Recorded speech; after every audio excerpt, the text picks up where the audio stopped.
Hello everyone, welcome to my channel. Hi, আমি সাবানা। বকরি ঈদের অনেক শুভেচ্ছা এবং ঈদ মোবারক। তোমাদের ঈদ কেমন কাটছে আমাকে কমেন্ট করে জানিয়ে। সকালবেলা ঘুম থেকে উঠে নিয়েই তো যা কাজ ছিল মায়ের হাতে হাতে কমপ্লিট করে দিয়ে আমি গোসলটাও কমপ্লিট করে নিয়েছি। আর এই চুড়িগুলো আমার আব্বাজি আমাকে কিনে দিয়েছে।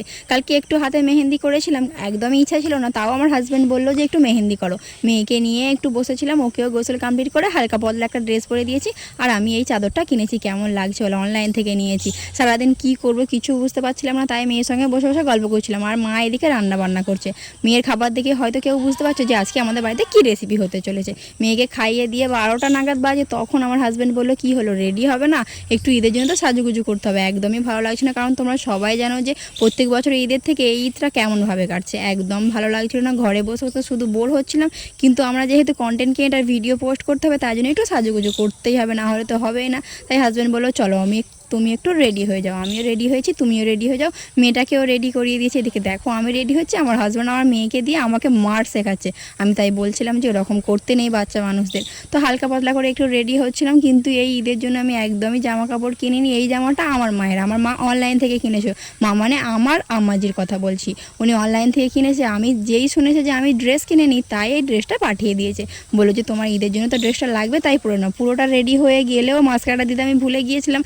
ফাইনাল লুকটা বলো আমার কেমন লাগছে। আমি তো ভালোভাবে রেডি হয়ে গেলাম। এবারে ভিডিও ক্লিপ নিতে হবে, অনেক ভিডিও করতে হবে। তো সেই মতো আমি রেডি হয়ে চলে গেলাম এক জায়গায় ভিডিও করতে। আমাদের বাড়ির আশেপাশে একটা জায়গা আছে, ওখানে ভিডিও করতে গেলাম। ভিডিও করে এসে দেখছি যে আমার শাশুড়ি মার রান্নাবান্না কমপ্লিট হয়ে গিয়েছে।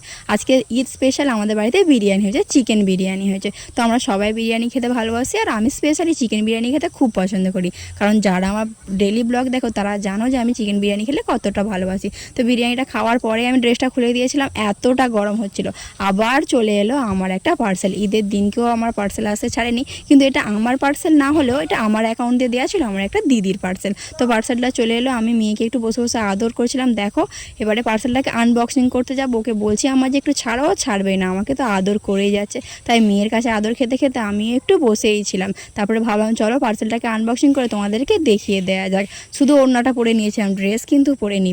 ভাবলাম যে পার্সেল আনবক্সিং করবো, নতুন ওড়নাটা পরি, তাই পরে নিয়েছিলাম। এটা একটা সাইকেল ছিল, আমার দিদি কিনেছে, এটা একটা ফ্রেন্ডকে উপহার দেবে তাই জন্য। তো তার বার্থডে ছিল সামনে, তারকে দেওয়ার জন্যই কিনে। এই পার্সেলটা অনেক দিন ধরে আটকে ছিল, কিন্তু ফাইনালি ঈদের দিনকে চলে এলো। আমি তো পার্সেলটা আনবক্সিং করতে গিয়ে আমার বুকের ভিতরে খুব ভয় লাগছিল, কারণ মনে হচ্ছিল যেন আমার কোনো রেজাল্ট আউট হচ্ছে। কেন জানো তো, ফার্স্ট যখন পার্সেলটা এসেছিলো তখন একদম খারাপ এসেছিলো, তাই এবারেও আনবক্সিং করতে গিয়ে একটু ভয় লাগলো। বিকালবেলা আমার বোনু বললো চলো একটু ছাদে গিয়ে ভিডিও শ্যুট করা যাবে, তাই জন্য রেডি হয়ে গেলাম। কিন্তু আমি নাইটি পরে নিয়েছি, এতটা কষ্ট হচ্ছিল। মেয়েকে নিয়েও ছাদে চলে গেলাম, বাবুরা ওখানে সবাই মিলে ভিডিও শ্যুট করছে। আর আকাশের ওয়েদার দেখো, ঈদটা কেমনভাবে কাটলো আমাকে কমেন্ট করে জানিও। আমার তো একদমই ভালো কাটেনি।